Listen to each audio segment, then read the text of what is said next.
So we had a man do our program from South Africa. And he and his wife came. He was not interested in being at our retreat, but his wife had paid the full amount, so he came, reluctantly. And when I'm talking to him, he's about 57, he did not want to answer my question. He answered them abruptly and shortly. He wasn't annoyed at me. I know he was annoyed at his wife that he was even there.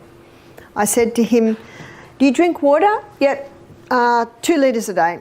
So I just moved on from that. I didn't ask any more questions. I said, "Do you want any medication?" He said, "Yes, I'm on a different antibiotic every month to kill the Helicobacter pylori in my stomach because I have had stomach problems for 25 years. I've been all over the world." So the latest thing he was trying was antibiotics because they found he had Helicobacter in his stomach. I said, "Oh, how long have you been on this program?" He said, 4 months. So he's had 4 doses of Helicobacter pylori, and guess what? It's still there and he's still got the stomach pain. I said, "Are you interested in trying an alternative to your medication?" He said, "No, I'm very happy with my medication. Thank you very much." And I always give everyone respect. I respect everyone's choices. Isn't that our God-given right? Absolutely. I just said, "Oh," and I left it there. Now, after the first lecture where I talked about the body's ability to heal itself, so that we have a problem, we should be looking at how the body heals and work with it. He and his wife, and she was on the medication too, they came straight up to me. He said, "That made more sense than anything I've ever heard. I'm willing to do what you suggest." I said to him, "I have no authority over your medication."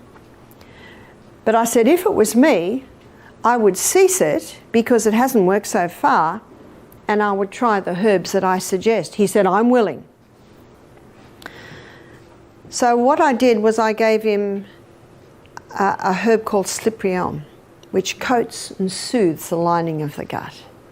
He did our basic program, 2 days on juices, and we encourage people, of course, to drink water between every juice. The Helicobacter pylori story she's telling reveals everything wrong with how modern medicine approaches healing. This man suffered for 25 years, traveling the world, tried every treatment available. 4 months of rotating antibiotics couldn't solve what understanding water timing fixed in 1 week. The bacteria wasn't the cause. It was the cleanup crew responding to tissue damage from chronic dehydration, weakening his stomach lining. When he stopped drinking water during his meals, his stomach acid could function normally and eliminate the bacteria naturally. At the end of the week, I had a very happy man in front of me. He was eager to tell me something. I said, "Yes." He said, "I've had no stomach for 2 days, first time in 25 years. I said, "That's good news." And he said, "And I've worked out the problem." To me, that was even better news. Because who's the doctor? We are. We are. I said, what was the problem? He said, "I was drinking nothing between meals and I was drinking almost a whole litre of water with every meal." So I want to show you what was happening in his gut. So what was happening in his gut, he's drinking nothing between meals, which means the lining to his gut is very thin, which means the hydrochloric acid is breaking down the tissues. And remember, the bacteria is an opportunist organism. And so what happened is the body started to, its own microorganisms changed role and came to the cleanup team, remember the garbage collectors, and they started to clean up the dead tissue, and their name was called Helicobacter pylori. See why you have to ask, why are they there? No wonder they find Helicobacter pylori in every case of stomach ulcer. They're there to clean up the mess.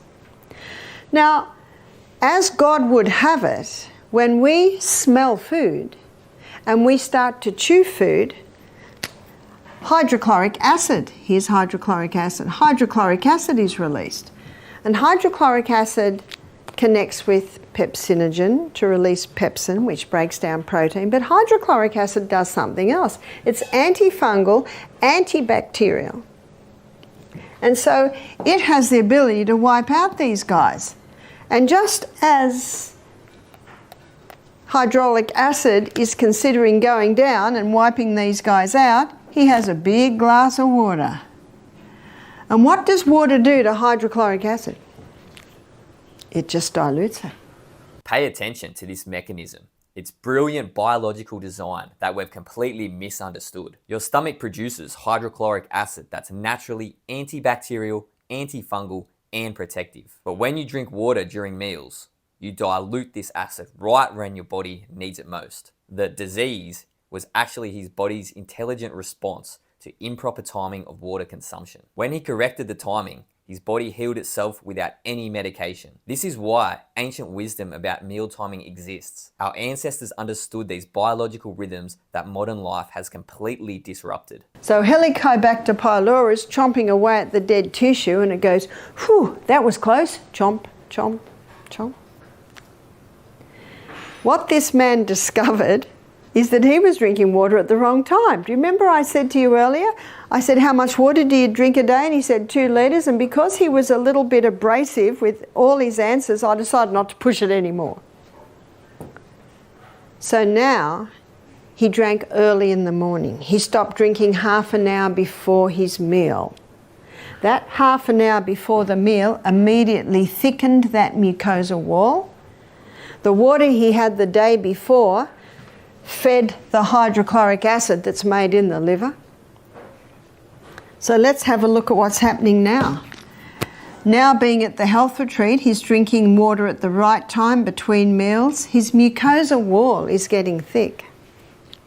And then when he eats his meal, hydrochloric acid, which is not being watered down anymore, comes down and wipes out Helicobacter pylori. What a wonderful process. Who healed him? His body healed itself when given the right conditions. When someone comes to me with Helicobacter pylori, one of the first things I do is increase their hydrochloric acid. Because if you increase the hydrochloric acid, remember what one of its roles is? Antibacterial, anti-yeast, antifungal. Now, I'm not criticising the doctors that discovered that Helicobacter pylori causes stomach ulcer. It is there. It does play a role. But why is it there? Here's the most important principle that I don't want you to understand about healing. Your body has incredible healing intelligence built into every cell, every organ system, every biological process. It's constantly working to restore balance and eliminate problems. But when you interfere with these natural processes through poor timing, processed foods, and chronic stress, you force your body to adapt in ways that eventually become symptoms. The solution isn't more intervention, it's removing the interference and letting your body's design do what it was created to do.